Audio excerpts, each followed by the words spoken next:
Good evening, I'm Raghavi. Welcome to the About the Fold show. We begin with a shocking move by the UAE. We also take a look at the updates about the severe heat wave gripping India, the SEO defense ministers meeting, the Indonesia Trine coalition, Visakhapatnam's new AI data center, and more. So stay with us for the full report. In a major update, the United Arab Emirates has announced it is leaving the Organization of the Petroleum Exporting Countries and OPEC Plus, delivering a major blow to the oil-producing alliance led by Saudi Arabia. The move comes as the Iran war has triggered a historic energy shock, sending volatility through global markets and adding pressure on the world economy. The UAE has been a long-standing OPEC member, and its exit could weaken the group's cohesion, reduce its market influence, and expose internal divisions over geopolitics and production quotas.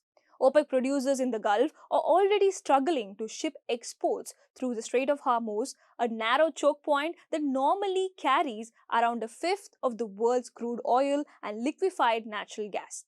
Iranian threats and attacks on vessels have further disrupted trade flows. The decision is also seen as a big win for US President Donald Trump, who has accused the organization of, quote, ripping off the rest of the world, unquote, by inflating oil prices. Trump has also linked US military support for the Gulf to oil prices, saying that while the US defends OPEC members, they, quote, exploit this by imposing high oil prices, unquote. The UAE's move follows growing frustration with fellow Arab states after officials said they failed to adequately support Abu Dhabi against repeated Iranian attacks during the conflict. Senior advisor Anwar Gargash criticized both the Arab League and the Gulf Cooperation Council, calling their political and military response historically weak.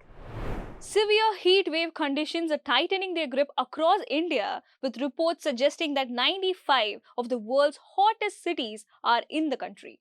The impact is already being felt on daily life and public health. Here's our report. Temperatures are rising sharply across several parts of India, bringing heatwave like conditions and forcing authorities to take quick action.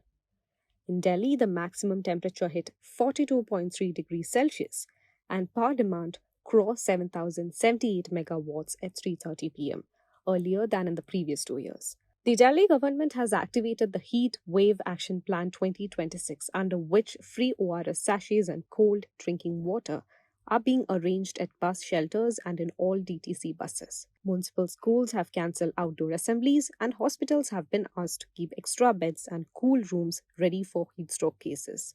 In Tamil Nadu, hot westerly winds from Rayalaseema region will start increasing temperatures from May 1. Interior districts already 2 to 3 degrees above normal could see further rise, while coastal areas like Chennai may get some relief from the daily sea breeze, bringing temperatures down by 3 to 4 degrees Celsius and raising humidity. In a notable step in Erode, a government hospital has opened a dedicated 5-bed heat stroke ward to treat patients suffering from heat-related illness. Telangana, meanwhile, recorded its highest temperatures of the season so far, with mercury touching 46 degrees Celsius across 12 districts. In Hyderabad, the Charminar area recorded a maximum of 42.5 degrees Celsius. In Kerala, hot and humid weather continues to trouble the state. Palakkad recorded the highest temperature, crossing 40 degrees Celsius and even touching 41.1 degrees on some day, nearly 5 degrees above normal. Night temperatures are staying elevated between 26 and 29 degrees, offering a little relief. There are also multiple reports of snakes entering homes in search of cooler spots. Meanwhile, Kerala government has urged people to adopt a self-lockdown approach similar to the COVID-19 period. The state government has made snakebite a notifiable disease. It launched the SARPA program to professionalize snake rescue. The Forest Department is set to roll out an upgraded version of its snake response platform, SARPA, aimed at strengthening emergency response and reducing fatalities. Maharashtra is facing mixed challenges. The IMD has issued yellow alerts for rising heat and humidity in districts including Mumbai, Thane, Raigad, Akola, and parts of Vidarbha. Some areas like Akola have recorded extremely high temperatures close to 47 degrees Celsius. With more hot days ahead, staying informed and following safety measures is important to stay safe during this summer. To give us more on the climate change angle and its economic implications, we are joined by Deputy Business Editor Kunal Shankar. India's April heat this year isn't just uncomfortable, It's structurally different. Across Tier 1 cities, temperatures are running 2 to 5 degrees Celsius above the IMD's long-term late April normals. There are three factors at play here. First, immediate weather conditions, persistent dry winds from northwest India, clear skies, and fewer western disturbances have allowed heat to build up early in the season. Second, a developing El Nino signal. Now, third and most importantly, the baseline has shifted. Now, to add to this, there is also how this impacts the labor conditions and working conditions for ordinary Indians. We have reported in the Hindu earlier about an International Labour Organization's report of 2024. It's an urgent call to ensure future of labor is climate proofed and to address the constantly evolving work environment as the planet warms. The UN body states that about a third of the world's population is exposed to excessive heat annually, leading to almost about 23 million work related injuries. Now, this matters because the ILO has sought an overhaul of existing occupational safety and health related protections and laws as they have struggled to keep up with the evolving risks of climate change, resulting in worker mortality and morbidity. So, what we are seeing this April is not just a bad spell of weather, it's the intersection of short term climate variability and long term global warming trends. And for more on how this is impacting public health, we have Chief of Tamil Nadu Bureau Ramya Kannan joining us. Today in India, we are heading to a severe summer transition, and the impact of this on our health is something that we must sit down and estimate because it hasn't been done so far. Heat touches almost every organ in the human body, and chronic exposure to heat does have its impact on the human body. We must remember that heat has an impact on exacerbating existing chronic illnesses, including diabetes, hypertension, cardiovascular diseases. It also induces a certain stress on the various organs in the human body, and that makes people vulnerable to heat strokes, heat exhaustion, and sometimes this can be even fatal. And in circumstances like this, we must remember to seek shelter whenever possible. If possible, avoid going outside during the hot summer day, avoid it until noon and a little after noon. And the important thing is to stay hydrated. Please carry water along with you, and if you must go out, then make sure you have an umbrella. It's important to wear loose cotton clothes at this point of time because that allows your skin to breathe. In case you feel the signs of heat exhaustion or heat stroke, or you feel that you're no longer able to sweat and you're feeling uncomfortable, then find a place that you can shelter under. Make sure that you have adequate drinking water. If you're unable to sweat naturally, then people around you should make sure that they cool down your body temperature externally by using wet cloths or ice. And if this cooling is not possible, remember that you need to seek medical attention. Up next, a major tech push in Andhra Pradesh. The foundation stone for Google's data center in Visakhapatnam has been laid. While the government calls it a game changer, locals are raising livelihood concerns. Here's a report. On April 28th, Chief Minister N. Chandrababu Naidu laid the foundation stone for a Google data center at Tarluwada in Visakhapatnam. The 1 gigawatt hyperscale AI facility will come up on over 600 acres with an investment of 1.35 lakh crore. It will be developed by Google's subsidiary, Raiden Infotech, in partnership with the Adani Group, along with Adani Connects and Airtel Nextra. The state government says the project will position Visakhapatnam as a global digital hub with AI cloud infrastructure, large-scale data storage, and international connectivity through a planned subsea cable. It also projects thousands of jobs and investments in allied sectors like power, cooling, and networking. Calling it a milestone for North Andhra, Naidu said the project would put the state on the global tech map. Google ఈరోజు విశాఖపట్నంకు వచ్చిందంటే మనందరికీ గర్వకారణం. Google రాక విశాఖపట్నానికే కాదు ఆంధ్రప్రదేశ్కు ఒక game changer అని చెప్పి నేను మీకు తెలియజేస్తున్నా. He added that the project is scheduled for inauguration on September 28, with Prime Minister Narendra Modi invited to lead the ceremony. Union Minister Ashwini Vaishnav said Visakhapatnam could become the country's next major tech hub, drawing parallels with Hyderabad's cyber towers. But just 40 kilometers from the project site, villages in Tarluwada, largely dependent on agriculture, are raising concerns.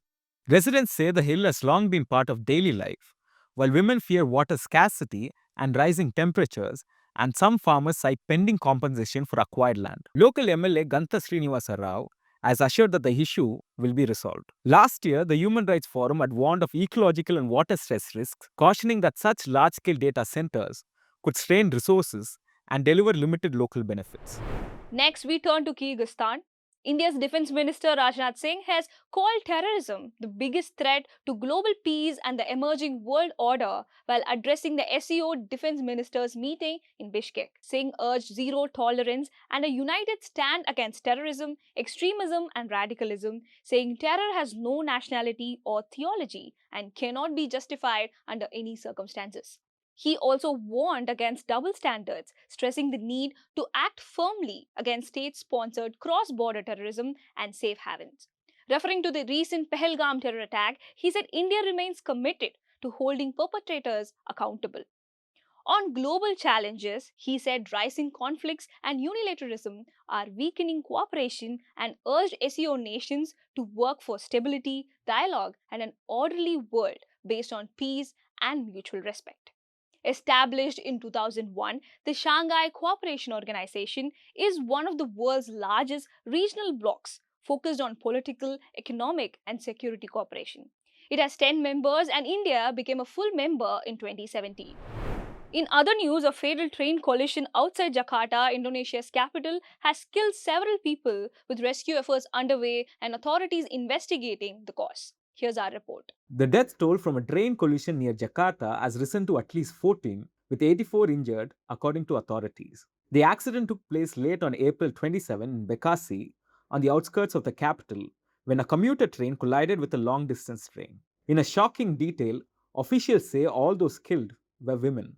14 itu pelanggan kami memang meninggal ya, mayoritas dibawa 9 orang itu di RS Polri.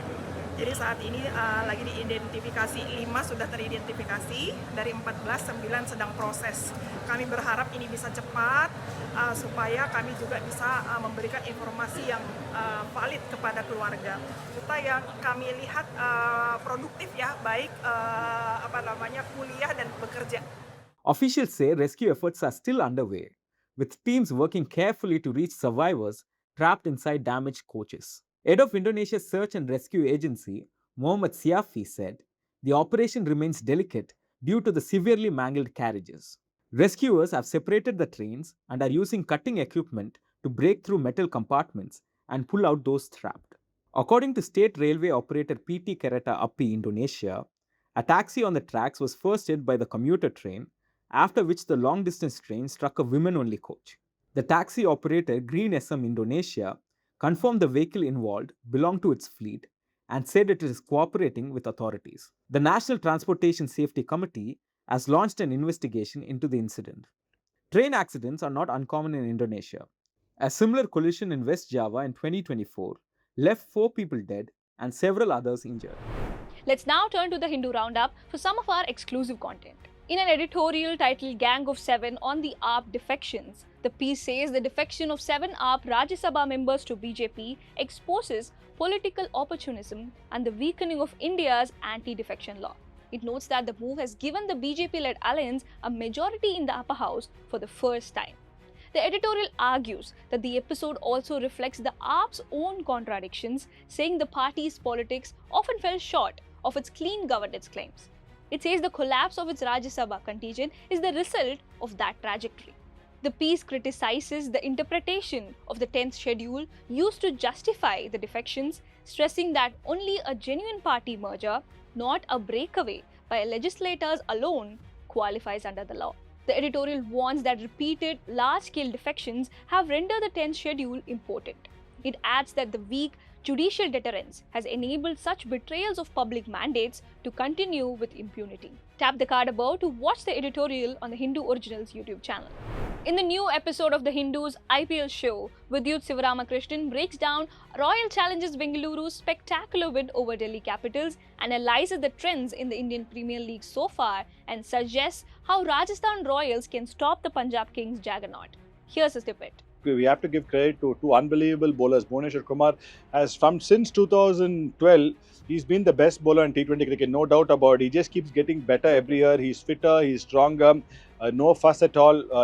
Along with Mohammad Shami, one of the best bowlers to present the seam wonderfully, and he has great skills in the death overs as well. So I think when you have bowlers like Bhuvneshwar Kumar and Hazelwood, and I will come to that. IPL has become so much about batting, but if you see the trend, the team with good bowling attacks have actually won IPLs. You look at the short term, you look at entertainment. Yes, batting looks great, but when SRH won, they had somebody like a Rashid Khan and a Bhuvneshwar Kumar bowling beautifully.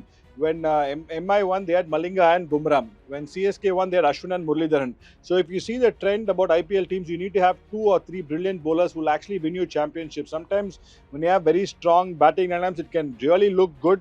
But even Mitchell Stark, I think he had a very quiet, tournament, but it mattered the most against in both the SRH. qualifier one and the final. And he stood out. So I think that's a very important aspect of T20 cricket, which a lot of people fail to see. But I think they were brilliant yesterday, just by hitting the right deck and moving the ball, the intensity in which they bowl, giving nothing away.